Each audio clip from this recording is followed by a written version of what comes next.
Kalau kita dagang, kalau kita bisnis, kalau kita usaha, tapi tidak mendapatkan keuntungan yang optimal dari apa yang kita inginkan, coba istighfar. Boleh jadi ada dosa yang pernah kita lakukan. Istighfar, istighfar, istighfar. Mengapa keberuntungan tidak hadir dalam hidup kita? Coba istighfar. Mungkin ada sholat kita yang dilalaikan. Mungkin ada infak sedekah kita yang belum ditunaikan. Mungkin ada Quran kita yang jarang dibaca. Mungkin orang tua yang pernah sakit hati karena ucapan kita. Mungkin ada dosa ke guru kita. Mungkin ada dosa ke orang-orang dekat kita, kepada orang lain. Karena perkara dosa, perkara maksiat itu bisa menghambat kebaikan datang dalam kehidupan kita.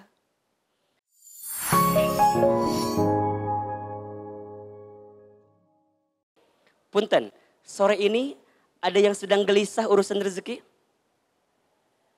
Ada yang gelisah? Atau tenang semua? Baik, kalau sudah tenang cukup sekian dan terima kasih. Karena untuk apa kita kajian? Nggak ada masalahnya ya. Baik ya. Ada yang sedang punya persoalan urusan rezeki ada? Coba angkat tangan yang sedang punya masalah urusan rezeki ada? Semua? Baik, semua baik ya. Baik teman-teman sayang, ada 4 konsep utama lah.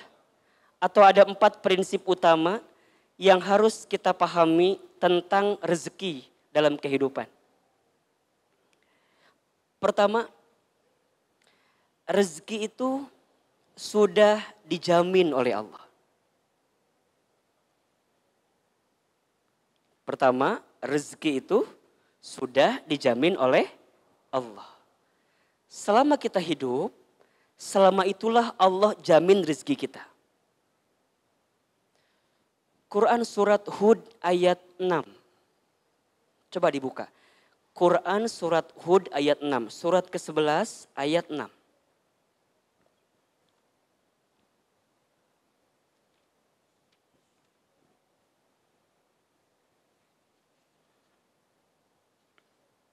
Baik. Sudah ketemu? A'udzubillahi minasyaitonirrajim. Bismillahirrahmanirrahim. Wa ma min dabbatin fil ardi illa 'alallahi rizquha.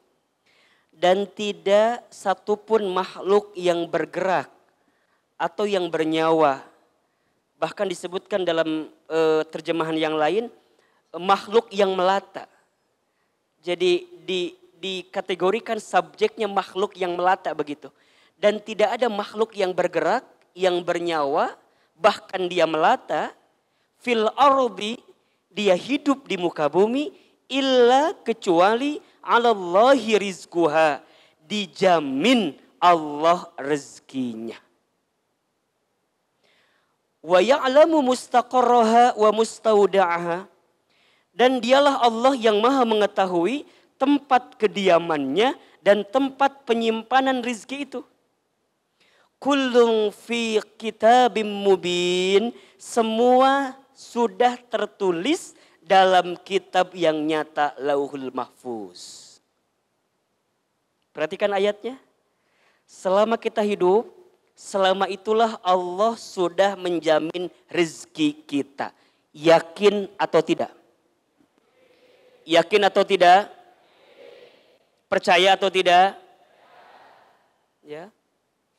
Tidak mungkin seseorang dihidupkan kecuali saat itu juga Allah jamin rezekinya. Bahkan disebutkan dalam keterangan hadis dari baginda Rasulullah SAW. Kalau tidak salah hadis riwayat Baihaqi, kata Nabi, ya ayuhan nas, wahai manusia, inna ahadakum, sesungguhnya di antara kamu sekalian, lan yamuta, tidak akan diwafatkan hatta yastakmila rizquhu, sampai sempurna rizkinya. Fala tastabti'ur rizqa, maka jangan pernah berpikir rizkimu habis. Jangan pernah berpikir rizkimu terbatas, karena selama engkau hidup, selama itulah Allah jamin rizkinya. Jadi artinya, teman-teman sayang, kita itu tidak akan pernah diwafatkan oleh Allah sebelum habis jatah rezeki kita. Berarti kalau di waktu pagi itu kita masih bisa membuka mata kita, kita masih bisa bernafas, kita masih diberikan kesempatan hidup oleh Allah. Berarti di saat itu kita masih diberikan jatah rezeki oleh Allah Subhanahu wa taala. Yakin? Percaya? Ini bukan Ahilman yang bilang. Ini Allah yang sampaikan di ayat Hud ayat 6 ini. Bahkan di sini digambarkan dengan makhluk yang melata, hewan yang melata. Yang melata saja Allah jamin rizkinya, apalagi kita yang tidak melata. Di sini ada yang kerjaannya melata, ada. Kan tidak ada. Contoh misalnya, mohon maaf ya, apa makhluk yang melata itu contohnya? Apa contohnya? Cicak. Cicak ada nggak rizkinya? Ada. Cicak, cicak di dinding. Satu. Cicak di mana pekerjaannya? Ada cicak di Menteng? Nggak ada. Di Kuningan kecuali di dinding Menteng mungkin ada gitu ya. Cicak, cicak di dinding. Apa pekerjaan cicak? Diam-diam merayap. Apa job desk cicak? Adakah cicak seorang akuntan? Ada? Ada. Cicak jadi manajer ada nggak? Kerjaannya diam-diam merayap. Cuman mungkin kalau tingkat manajer diam-diam merayapnya beda mungkin. Speednya agak cepat mungkin gitu ya. Kerjaannya diam-diam merayap itu cicak. Di sini ada ikhwan yang diam-diam merayap ada. Diam-diam merayap. Tidak ada. Cicak-cicak di dinding. Diam-diam merayap. Yang datang, nyamuk datang ke cicak atau cicak datang ke nyamuk? Kata siapa? Kalian sudah pernah jadi cicak memangnya. Jangan tertipu dengan lagu itu.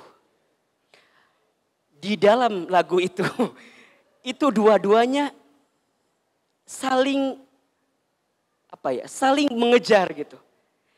Datang seekor nyamuk, nyamuk yang datang, cicak diam atau bekerja?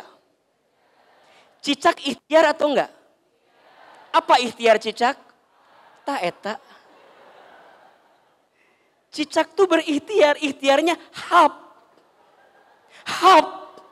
Pertanyaannya, teman-teman tahu enggak berapa kali hap yang cicak butuhkan untuk menangkap satu nyamuk? Tahu enggak? Coba teman-teman IPB tolong analisa itu ya.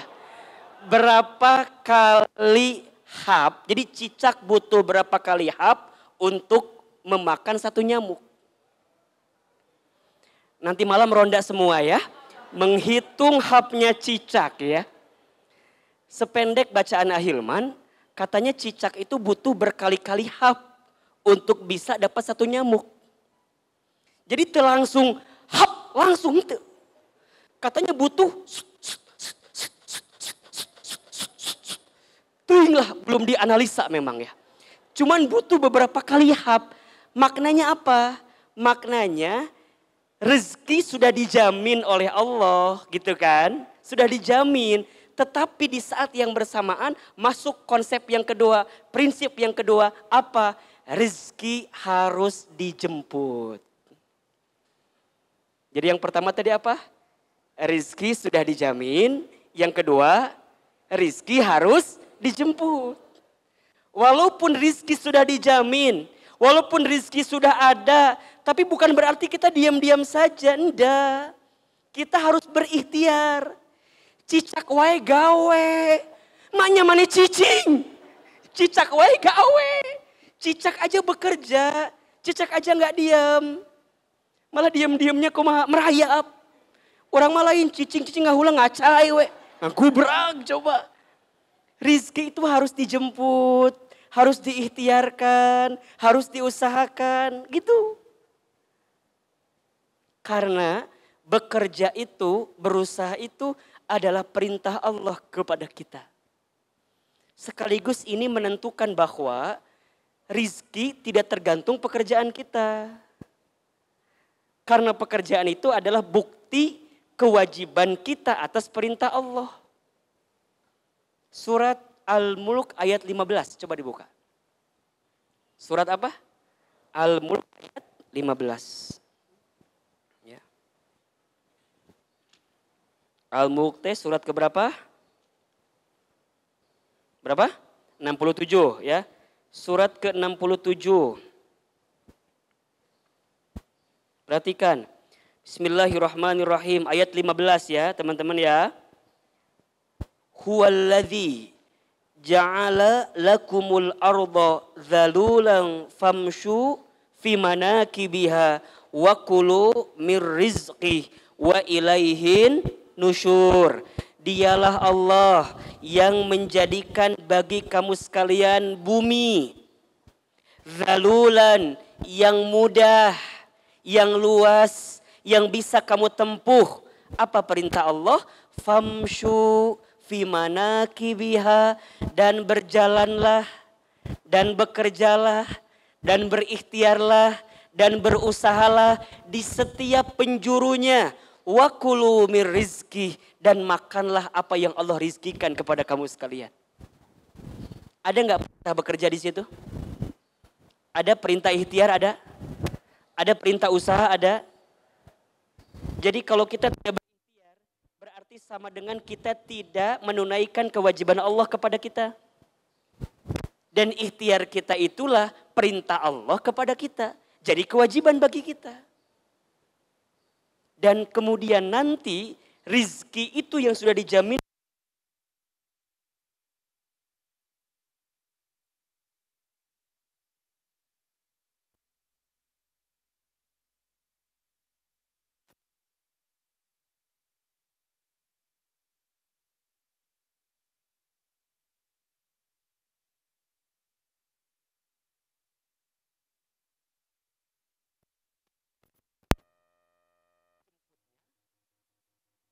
Halo?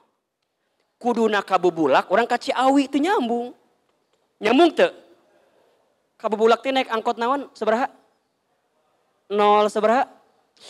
Maklum udah lama gak naik angkot jadi gak tahu gitu ya. 0 tilunya. Apa? 0 tilu bubulak. 02 bubulak Sukasari. Bener tuh? Kia-kia baheula tukang iya naik angkot. Sok sedih ngomong baheula malah. 016 teh mananya? Hah? Baik, sampai maghrib kita ngitung angkot ya, nama-nama ya.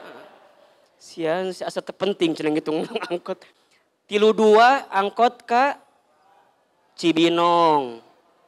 Bener nggak? 08 ke mana? Warung Jambung. 82 aya. Mikrolet eta mah. Jadi harus dijemput teman-teman, dijemput. Nah, pertanyaannya jemputnya kayak gimana? Ikhtiarnya kayak gimana? Yang Ahilman pahami, ikhtiar dalam urusan rezeki itu ada 2. 1, ikhtiar dunia. 2, ikhtiar langit. Ikhtiar dunia apa? Kerja, dagang, usaha. Eta ikhtiar dunia. Wa allaisa lil insani illa ma sa'a. Dan seseorang tidak akan mendapatkan sesuatu kecuali apa yang diusahakannya begitu. Jadi dia bekerja, berikhtiar, berdagang, berusaha, itu ikhtiar dunia. Tapi ingat, ada ikhtiar langitnya. Ikhtiar langit itu ada 2. Yang pertama, ikhtiar langit mengangkat aturan-aturan langit dalam konteks dunia kita. Berarti kalau kita bekerja dunia, cari yang halal. Cari yang toyib, cari yang baik, jangan zolim sama orang, jangan nipu orang, jangan ambil harta riba, jangan ngurangin timbangan, jangan melakukan sesuatu yang tidak Allah ridho dengan kita, itu. Karena mohon maaf, sesuatu yang kita dapatkan dengan cara yang tidak baik atau dengan cara yang haram tidak akan pernah menjadi daging dalam tubuh kita. Bahkan kata Nabi disebutkan hanya akan menjadi apa? Menjadi bahan bakar, dia dibakar disiksa api neraka. Karena apa yang dia makan itu. Ujungnya capek coba. Coba teman-teman nih, dapat uangnya tapi nipu orang, gelisah nggak? Gelisah nggak? Uangnya banyak tapi nipu orang, gelisah. Uangnya melimpah tapi ada orang yang terzolimi. Kira-kira hati ini tenang atau tidak? Tidak. Maka jangan pernah mengambil sesuatu yang bukan haknya untuk kita. Dengan menghadirkan sesuatu yang Allah haramkan bagi kita. Maka jelas perintah Allah dalam Quran ya. Ya ayuhan nas kulu mimma fil ardi halalan thayyibah. Al-Baqarah 168 itu. Wahai manusia, makanlah, carilah apa yang di muka bumi ini yang halal dan yang baik. Halal itu sesuatu yang sesuai dengan syariat Allah. Thayyib itu sesuatu yang bermanfaat bagi kita. Maka bagi kita yang penting halal. Halal itu penting banget. Nah yang kedua, cara jemput rizki juga dengan menghadirkan sesuatu yang tidak melalaikan perintah Allah kepada kita. Contoh, jangan sampai kesibukan kita mencari rizki melupakan kita kepada Sang Maha Pemberi rizki. Sholat diakhirkan, sholat dilupakan. Jangan sampai, karena boleh jadi yang akan mempercepat rizki itu datang kepada kita bukan karena usaha kita, bukan karena pekerjaan kita, tapi karena buah amal ibadah kita kepada Allah Subhanahu wa taala. Salah satunya apa? Salat. Teman-teman, kualitas rizki kita itu berbanding lurus dengan kualitas salat kita. Salatnya benar, maka rizkinya cepat datang insya Allah. Surat Toha ayat 132 itu. Surat apa? Toha ayat berapa? 132. Perhatikan ya. Surat ke-20 ayat 132. Bismillahirrahmanirrahim. Wa'mur ahlaka bis salat. Dan perintahkanlah keluargamu untuk salat. Wastobir alaiha. Dan bersabar-sabarlah dalam menunaikan salat itu. La nas'aluka rizqan. Jangan pernah bertanya, khawatir tentang rezeki. Coba. Nahnu narzukuka, kata Allah. Kami yang akan menjamin rizkimu. Wal akibatu littaqwa. Karena akibat ketakwaanmu kepada Allah. Pertanyaannya, Ahilman, kenapa dalam ayat ini kalimat sholat dihubungkan dengan kalimat rezeki? Boleh jadi banyak di antara kita yang melalaikan sholat karena sibuk mencari rezeki. Ada di antara kita yang begitu? Ada di antara kita yang begitu? Yang mana orangnya? Saya. Mana orangnya? Mana orangnya? Ternyata sholat itu mampu menjadi eskalator bagi kita mempercepat rezeki kita itu. Maka jangan pernah tinggalkan sholat. Jangan pernah lupakan sholat. Secara umum rumusnya apa? Ketakwaan. Wa may yattaqillah yaj'al lahu makhraja wa yarzuqhu min haitsu la yahtasib. Dan barang siapa yang bertakwa kepada Allah, maka Allah akan tunjukkan jalan keluar atas setiap urusan yang kamu hadapi. Dan Allah akan anugerahkan rezeki dari jalan yang tidak disangka-sangka. Maka kalau teman-teman pengen dapat jalan tol, pengen dapat jalan cepat, menjemput rezeki kita, hadirkan ketakwaan. Makin meningkat ketakwaan kita, makin cepat rezeki kita. Apa itu ketakwaan, Ahilman? Ketakwaan itu kan kita fokus serius menjalankan semua perintah Allah dan meninggalkan semua larangan Allah. Kalau ketakwaan menjadi jalan yang bisa mempercepat rezeki kita, sebaliknya kemaksiatan, dosa bisa menghambat rezeki kita. Jelas? Kalau ketakwaan bisa mempercepat rezeki kita, berarti yang menghambatnya apa? Maksiat, dosa. Makanya mohon maaf ya, sering Ahilman sampaikan, kalau teman-teman ikutan tes seleksi pekerjaan misalnya, tapi teman-teman tidak mendapatkan sesuatu yang teman-teman inginkan, coba istighfar. Boleh jadi ada dosa yang pernah kita lakukan. Kalau kita dagang, kalau kita bisnis, kalau kita usaha, tapi tidak mendapatkan keuntungan yang optimal dari apa yang kita inginkan, coba istighfar. Boleh jadi ada dosa yang pernah kita lakukan. Istighfar, istighfar, istighfar. Mengapa keberuntungan tidak hadir dalam hidup kita? Coba istighfar. Mungkin ada sholat kita yang dilalaikan. Mungkin ada infak sedekah kita yang belum ditunaikan. Mungkin ada Quran kita yang jarang dibaca. Mungkin orang tua yang pernah sakit hati karena ucapan kita. Mungkin ada dosa ke guru kita. Mungkin ada dosa ke orang-orang dekat kita, kepada orang lain. Karena perkara dosa, perkara maksiat itu bisa menghambat kebaikan datang dalam kehidupan kita. Maka yang ketiga ini, setelah kita ikhtiar, jadi ikhtiar dunia jalan terus, ikhtiar langit apa? Berarti dengan doa juga kan? Doa itu bisa merubah takdir teman-teman. Doa itu bisa mengantarkan kebaikan kepada kita. Maka nanti yang ketiga, apa konsepnya? Tawakal kepada Allah. Setelah kita berikhtiar, hasilnya kita serahkan kepada siapa? Allah. Wa may yatawakkal 'ala Allah fahuwa hasbuh. Dan barang siapa yang bertawakal kepada Allah, maka Allah akan cukupkan dia. Ada doa yang teman-teman baca ketika keluar rumah. Apa doanya?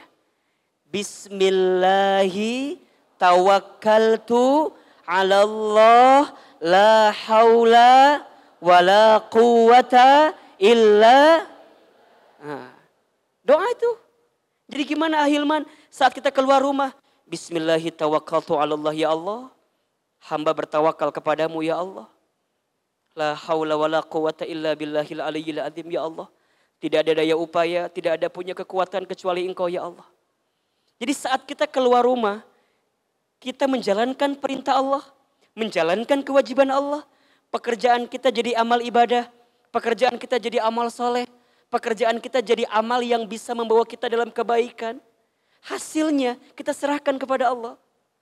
Allah lebih tahu mana yang terbaik untuk kita.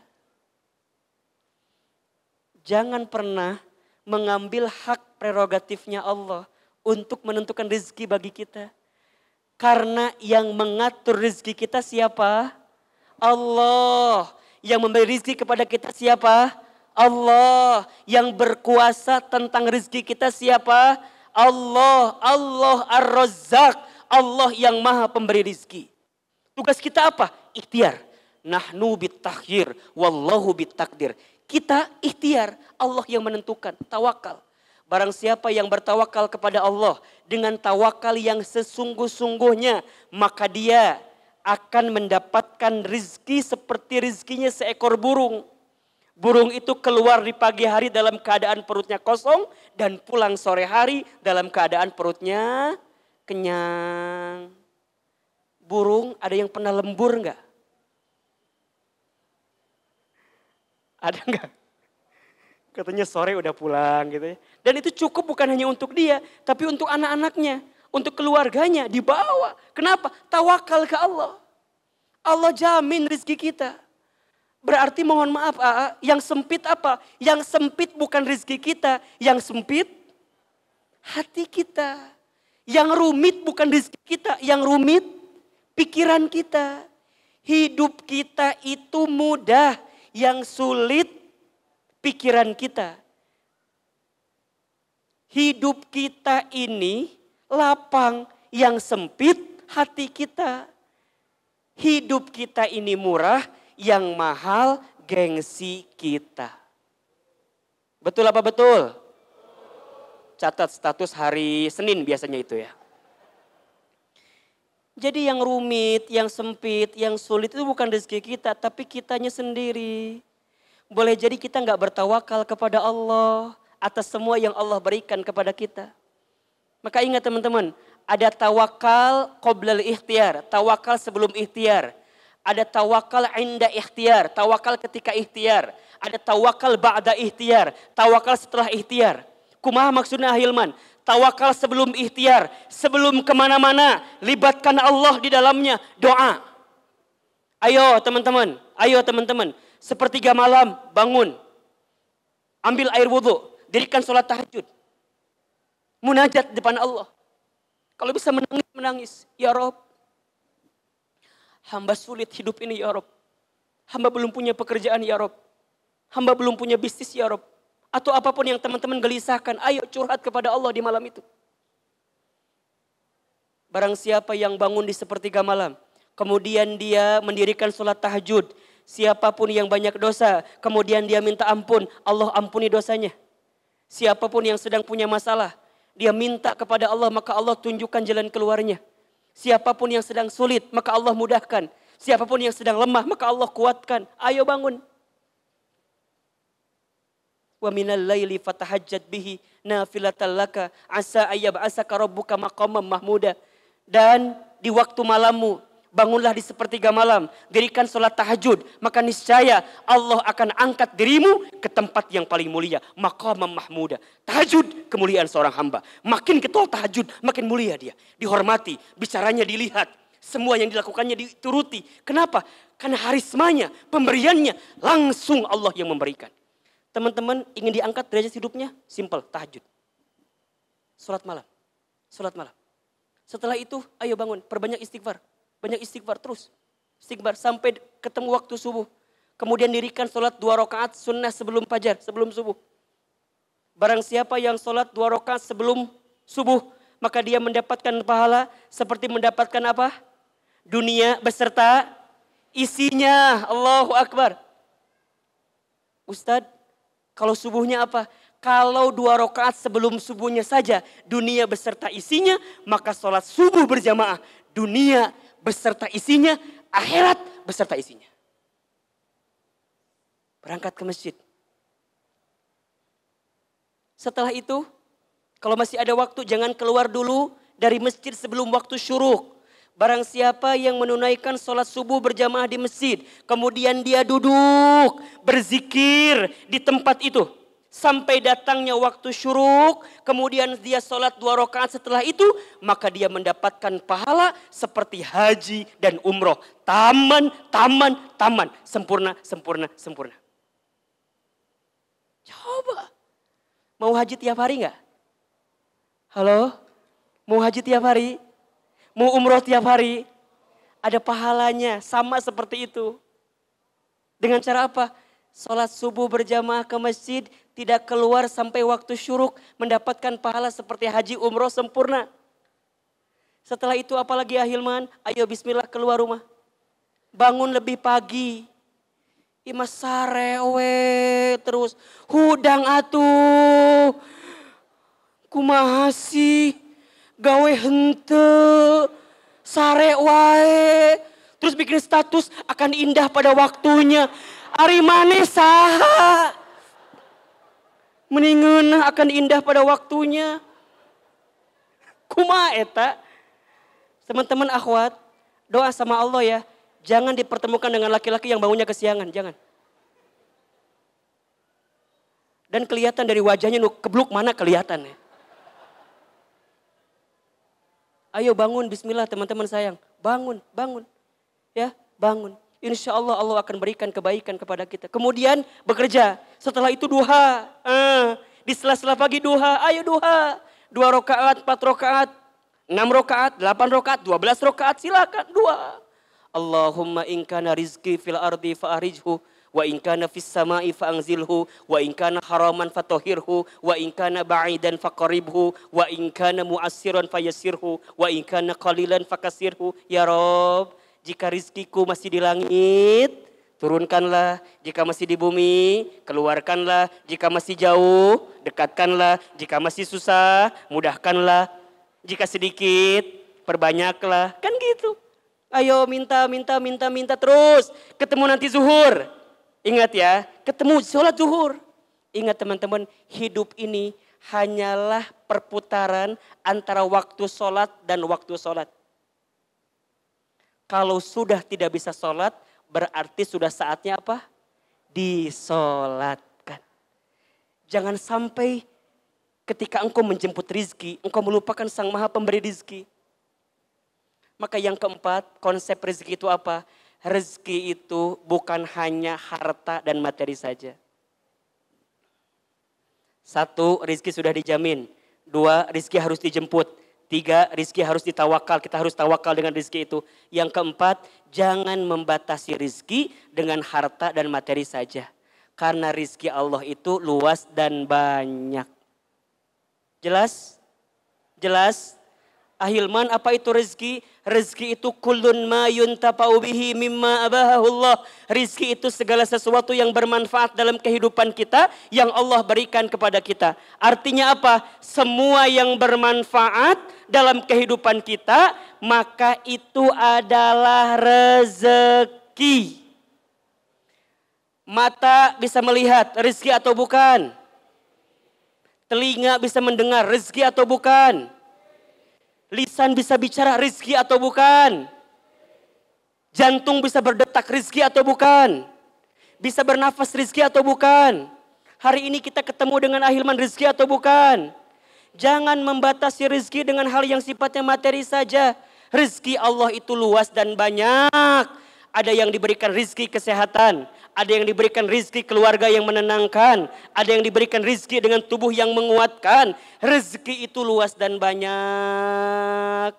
Dan Allah selalu memberikan rizki kepada kita. Maka pada akhirnya yang paling penting dalam rizki itu bukan apa yang kita miliki. Tapi rizki itu tentang rasa yang bisa kita nikmati. Saya ulangi, rizki itu bukan tentang apa yang kita miliki, tapi rizki itu tentang rasa yang bisa kita nikmati. Ada orang yang hartanya banyak, tapi gelisah. Ada nggak yang begitu? Ada. Ada orang yang mungkin gajinya sedikit, tapi tenang. Ada nggak yang begitu? Rizki itu tentang rasa yang bisa kita nikmati.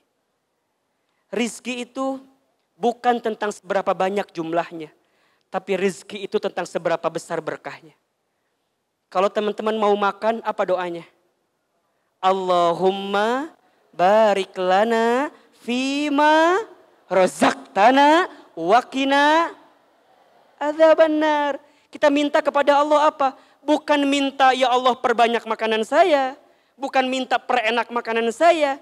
Bukan permahal makanan saya. Bukan, ya Allah berkahi rezeki yang kau berikan kepada kami ya Allah. Kalau sudah berkah, nikmat teman-teman. Kalau sudah berkah apa? Nikmat. Makanya menikah itu apa tujuannya? Meraih berkah. Nikah rizki atau bukan? Berarti kalau yang belum nikah? Halo. Nikah itu rizki atau bukan? An-nikahu miftahu rizki. Nikah itu kuncinya rezeki. Jadi kalau ada yang menunda nikah, enggak mau nikah, karena takut urusan rezeki, salah atau tidak?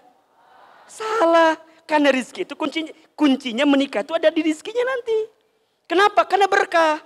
Maka apa doa kalau orang yang nikah itu? Bukan selamat bahagia, bukan selamat punya anak, bukan. Tapi doanya, Barokallahu laka wa baraka alaika wa jama'anakuma fi khair. Barakallahu lakuma wa baraka. Hafal nyanyi imahnya langsung kabeh. Jadi rizki itu bukan hanya harta, tapi rizki itu apa? Semua yang Allah berikan kepada kita. Nikmat. 4 konsep rizki yang harus kita pahami agar lebih tenang. 1, rizki sudah dijamin oleh Allah. 2, rizki harus dijemput, diikhtiarkan. 3, tawakal dengan urusan rizki kita serahkan kepada Allah. Yang keempat, jangan membatasi rizki dengan yang urusannya harta materi. Dan salah satu amalan yang bisa mendatangkan rizki kepada kita adalah infak sodako. Infak sodako. Seberapa banyak yang kita berikan, maka sebesar itulah yang kita dapatkan. Ingat, ada filosofi terima kasih. Apa itu terima kasih? Seberapa banyak yang ingin kita terima, tergantung seberapa banyak yang kita kasih.